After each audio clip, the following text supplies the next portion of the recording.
What it do, YouTube? Welcome to Hip Hop World. It's your boy Papa Benji. We are back with another visual today. Y'all know these visuals get very critical. Without further ado, I really appreciate everybody who's been rocking with me. Y'all really the family. God is good and God bless you all. Today, we got another visual today. How they captured Maduro in Venezuela. Y'all enjoy. Grab some sauce, some popcorn, whatever y'all need, and let's get it going. How do you capture a high-value target when the whole world is watching? You create a masterclass in deception. The CIA set the stage with a single building as bait and filled the sky with 150 aircraft to create a deafening sonic shield for the helicopters to drop Delta forces. Hold on, we gotta run that How back. do you capture a high-value target when the whole world is watching? You create a masterclass in deception. The CIA set the stage with a single building as bait and filled the sky with 150 aircraft to create a deafening sonic shield for the helicopters to drop Delta forces.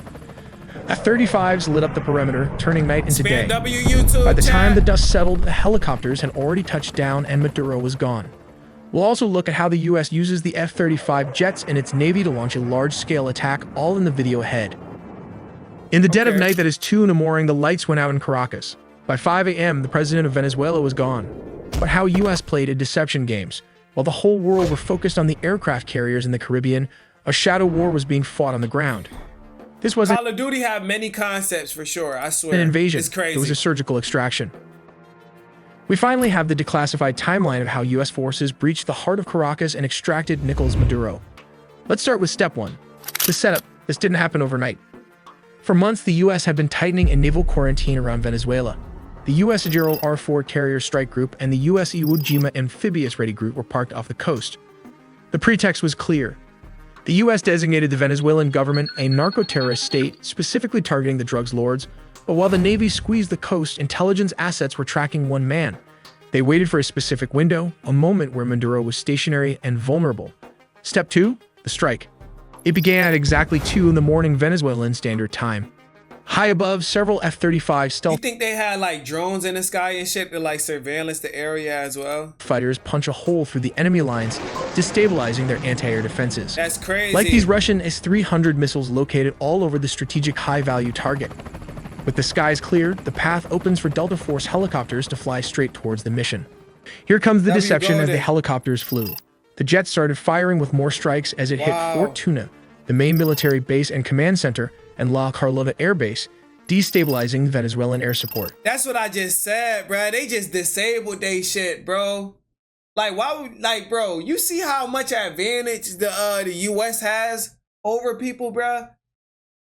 They could come and ambush y'all shit right when y'all working on it, right then and there whenever they feel like it, bro. US just be like, oh my goodness. Reports from the ground describe widespread explosions and a sudden communications blackout. The chaos wasn't the goal, it was the cover. But how did the raid happen? We have to look at step 3.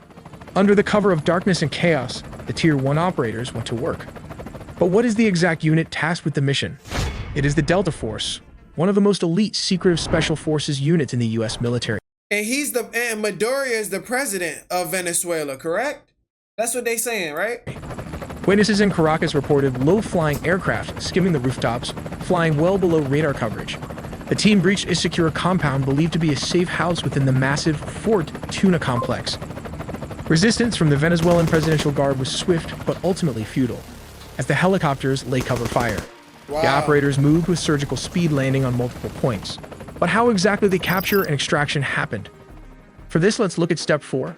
Specialized helicopters. I'm not gonna lie, this is like a scary thought, you know, because it's like, what if this shit can be done? This shit can be done to us as well, you know what I mean? And for y'all to be going over there and dismantling the motherfucking system, they whole government, everybody in there, like that live there too, what they gonna do? Y'all want to get one person, but y'all not worrying about the lives and the kids that's there as well too, you know? Hovered over the objective to insert the assault team. Disregard that. While dozens of attack helicopters laid down suppression fire, the Delta Special Forces descended and started the search for the high-value targets. How did they find him? Simple.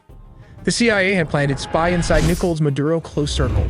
While back in the US, Delta Force built an exact replica of his safe house, rehearsing the raid until they could do it blindfolded. While operators breached the room so fast, his security could not even react to the situation as the sound of flash grenades disoriented the security guard. Using blowtorch, they caught him before he could even lock all the doors. Maduro's shock and awe froze him as Delta Force reached the compound. Nicholas Maduro and his wife, Celia Flores, were physically secured. Shit, their government system hurt. Shit.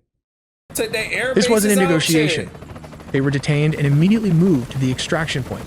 These aircraft are capable of performing urban extractions from buildings and refueling in midair. Within minutes, they were airborne, leaving Venezuelan airspace and heading to a secure floating staging base in the Caribbean. Nah, that's good. That's definitely good. It wasn't no casualties. You feel me? This Operation Southern Spear has changed the geopolitical map of South America overnight. But wait before after the extractions, there were reports of F-35 jets also leading the tip of the spear for the attack. We'll look how the United States used F-35 jets instead of X-16s for operations in Venezuela, because this is a well-organized and militarized Venezuela has positioned advanced Russian S-300 missile systems, Chinese radar networks, integrated Russian air defenses, and Shahed drones along its borders. This creates a highly lethal and challenging environment that older S-16s would struggle to survive. As stated, around 150 aircrafts and a massive 8 U.S. destroyers were stationed there. It also has 3 amphibious aircraft carrier and surveillance plane to turn it into a massive command and control juggernaut capable of overcoming a modern military's air defenses. Signals a readiness to counter Venezuela's entire air defense network if necessary. But why Venezuela Air Force failed to intercept? As of 2025, Venezuela's fighter jet fleet consists mainly of approximately 21 Sukhoi Su-30 multirole fighters delivered by Russia between 2006 and... I feel like the U.S. gonna always have the advantage, you know? Because they always had it. They always gonna have it. They always had it. 2008, which now form the backbone of their combat air power. Additionally, they maintain about 5 operational F-16 Fighting Falcons from an older batch, including 3 single-seat S-16As and 2 two-seat S-16Vs. Okay. These S-16s are aging and suffer from limited maintenance and part support due to U.S. sanctions, although they have been supplemented with Israeli upgrades. Venezuela acquired its F-16 jets from the United States through a foreign military sales agreement called Peace Delta in May 1982, during a period of good diplomatic and military relations. They were the first Latin American country to receive the S-16, with deliveries occurring between 1983 and 1985. The reason the U.S. does not use S-16s in current operations is because these jets lack the stealth capabilities necessary to evade the S-300 and other integrated defenses. Yeah. The advanced S-300... They definitely planned well. They definitely planned well. That's one thing I'm gonna say, you know? Because y'all had to have a board meeting about them jets. V or anti-2500 systems, supported by dense Chinese and Russian radar, can easily detect and target older aircraft at long ranges. Sending F-16s into such an environment would result in high attrition risks, as they are vulnerable to radar detection and missile engagement. Not to forget the Russian Buk air defense system that can take out an S-16 with ease. These are cheap R-15 or 24 Buk systems are already active and mobile all over the country.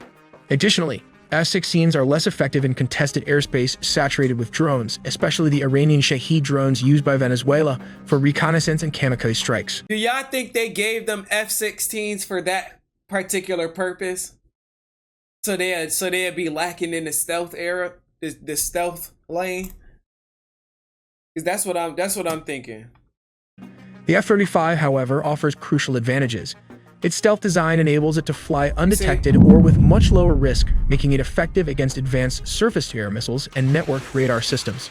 Its sensor fusion, electronic warfare, and data link capabilities allow it to simultaneously... The U.S. is so fucking... Like, yo, they're sneaky, bro. That's some sneaky shit right there. All right, let's give them F-16s and let's upgrade some shit that's beyond their compatibility, so we can, if they ever play us, we can go through their shit with no ease. Simultaneously suppress and target mobile and fixed air defense positions, adapting rapidly to counter Russian and Chinese radar configurations. While the aircrafts took out the anti-air defenses Venezuelan military as a whole, this allowed the CIA and special forces to advance towards its target. The overwhelming presence of advanced Russian, Chinese, Iranian, and indigenous air defense and drone systems on the Venezuelan border means that the stealth fighter jets, or the first wave of attack, provide both the survivability and strike capability required for such operations. That's a fact. But how do they rotate clockwise? Well, the distance from Puerto Rico to Venezuela is about 1,300 kilometers. This is roughly 810 miles, which translates to around 1.5 hours of flight time for an F-35 flying at high subsonic speeds. What? These jets rotated clockwise as its combat radius is approximately 770 miles, meaning it can reach most of Venezuela from Puerto Rico with careful fuel management and limited loitering. To extend mission time and reach deeper inland, air-to-air refueling tankers deployed strategically in the Caribbean region support these operations. Bro, what? How the fuck do y'all fuel something in the air? Like, are you like, bro? I'm like beyond. In situations requiring strikes within minutes, U.S. amphibious assault ships equipped with F-35Bs can launch jets rapidly. From such ships positioned in the Caribbean, F-35Bs can reach Venezuelan targets within roughly 15 to 10 minutes, depending on speed and route. Targets typically include narco-traffickers' networks, air defense installations, command centers, and drone facilities, enabling flexible sea-based strike options against both Venezuelan military and criminal infrastructure. In essence, the F-35 deployment by the U.S. near Venezuela redefines military capabilities in the region. It combines stealth, advanced sensors, electronic warfare, and networked operations to overcome sophisticated air defenses and maintain persistent air superiority and rapid strikeability against a broad spectrum of targets in Venezuela. Nah, that's kind of tough though. That's kind of tough though. This reflects a strategy that goes beyond counter-narcotics to deter and, if necessary, decisively counter the Venezuelan military threat. We also made a deep dive into the sea, air, and land components of the nuclear triad, so subscribe for more videos to not miss a beat. We definitely gonna subscribe to this dude because he got some interesting videos here. I'm not even gonna lie. WAI Telly as well.